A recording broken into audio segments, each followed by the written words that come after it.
문재인 대통령님이 국민과 직접 대면하고 대화에 나서기로 했다는 소식입니다.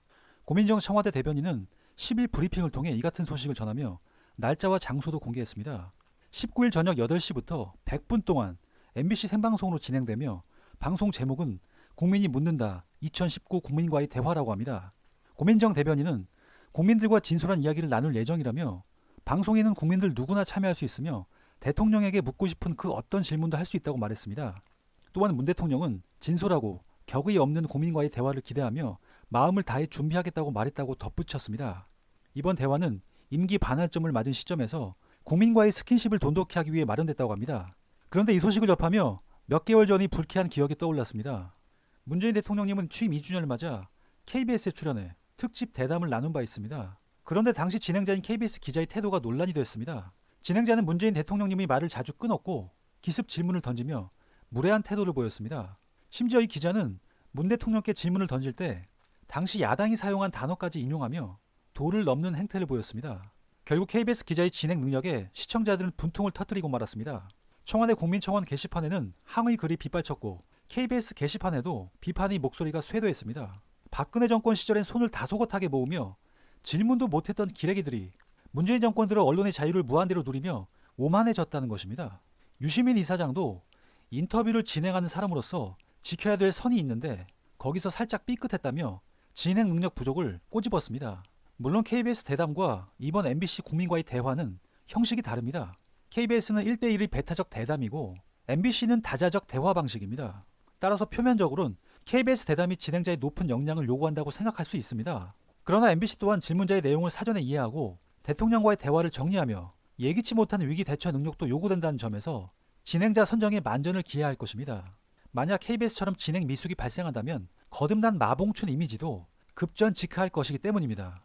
이번 국민과의 대화에 참여를 원하는 깨시민들은 MBC 홈페이지 메인 화면에서 신청을 할 수 있습니다.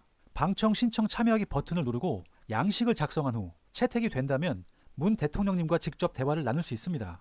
여러 사정으로 참여가 어려우신 분은 대통령께 하고 싶은 말이나 질문을 영상으로 보낼 수도 있습니다. 스마트폰으로 동영상을 촬영 후 영상을 첨부하면 될 것 같습니다. 눈길이 쏠리는 대목은 의견이 채택되어 2019 국민과의 대화에 참석하는 모든 분께 대통령 시계와 MBC 기념품을 준다는 점입니다. 사실 MBC 기념품보다 대통령 시계가 훨씬 가치 있는 것 아니겠습니까? 2017년 청와대가 문재인 대통령 손목 시계를 선보였을 때 SNS를 중심으로 큰 화제가 되기도 했습니다.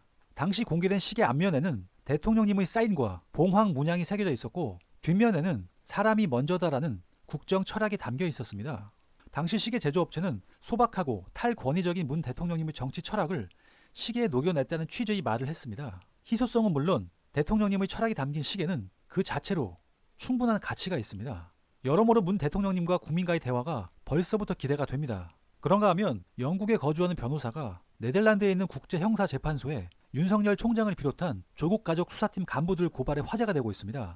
오죽하면 외국에 계시는 분이 법적 절차를 밟았을까 하는 생각이 듭니다. 내용을 살펴보니 가슴이 뭉클한 지점도 있었습니다. 주인공은 영국에서 한인 변호사로 활동 중인 김인수 변호사로 그는 조국 전 장관 가족 수사와 관련해 윤석열 총장과 중앙지검 3차장 검사, 중앙지검 반부패검사 1, 2, 3부 부장 검사들에 대해 고발장을 제출했습니다. 김인수 변호사는 자신의 SNS에 이 같은 사실을 알리며 윤석열과 서울중앙지검의 윤석열 수하의 검사들에 대한 고발장을 국제형사재판소에 접수하고 우편으로 보냈다고 8일 주장했습니다. 김 변호사는 그들이 법정에 서도록 최선의 노력을 다하겠다. 그리고 그들이 법정에 섰을 때 필요한 추가 증거들을 모아 그 날을 준비하려 한다며 검사들을 처벌하고 손해배상 청구를 할 수 있는 또 다른 방법들이 있는지 찾아보겠다며 끝까지 해보겠다고 결의를 다졌습니다. 그런데 이와 같은 결심을 하기까지는 배우자의 속 깊은 정이 한몫한 것으로 보입니다. 김인수 변호사의 부인도 정경심 교수와 동일한 병으로 수술까지 받았지만 의연히 지내셨다고 합니다.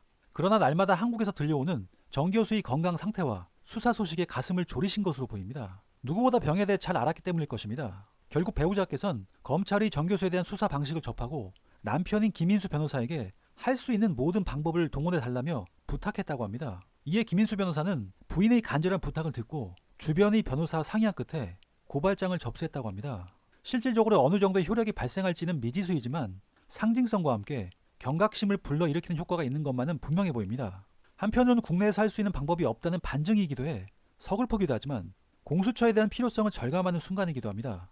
만약 공수처가 있었다면 검찰도 무리한 수사를 하진 않았을 겁니다. 상호 견제에 의한 처벌 가능성을 염두에 둬야 하기 때문입니다. 그간 검찰이 수사 행태가 도를 넘었다는 지적이 지배적이었습니다. 정경심 교수의 건강 상태는 물론 조국 장관 동생의 몸 상태도 이만저만이 아니었습니다. 그러나 검찰은 미확인 피의 사실을 흘리며 조국 전 장관 가족에 대한 수사를 강행했습니다. 검찰발 정보를 퍼다 나르는 기레기들이 없었다면 불가능했을 것입니다. 이에 대한 여론은 비판적이었고 결국 국제형사재판소까지 가며 국제사태로까지 비화됐습니다.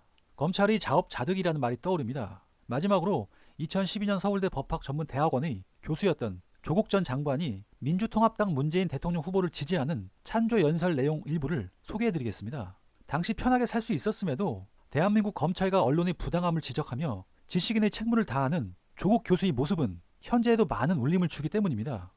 안녕하십니까. 서울대학교 법학전문대학원 교수 조국입니다. 저는 상하탑에서 조용히 평온히 무게 잡고 살 수 있습니다. 그러나 제가 이렇게 나선 것은 정글이 돼버린 대한민국의 현실 때문입니다. 외면할 수 없는 대한민국의 현실, 제대로 바꾸기 위해 노력해야 합니다. 잘못된 현실을 비판하고 바로잡고자 하는 것은 지식인의 도덕적 책무입니다. 제가 오늘 이 자리에 서게 된 것도 바로 이러한 의무를 실천하기 위해서입니다. 저는 교수가 천직이라고 생각하는 사람입니다. 법학 교수로서 법과 제도가 바로 서야 그 속에 사는 사람이 편하다는 것을 알고 있습니다. 그런데 여러분, 이 나라 법과 제도가 바로 서 있습니까?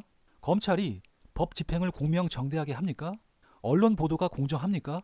경제정책이 없이 사는 사람과 어려운 사람을 위하고 있습니까? 저는 아니라고 생각합니다. 법과 인권을 가르치고 연구하는 사람으로 이렇게 헌법 정신이 땅바닥에 추락하는 현실을 보면서 어찌 연구실에서만 안주할 수 있겠습니까?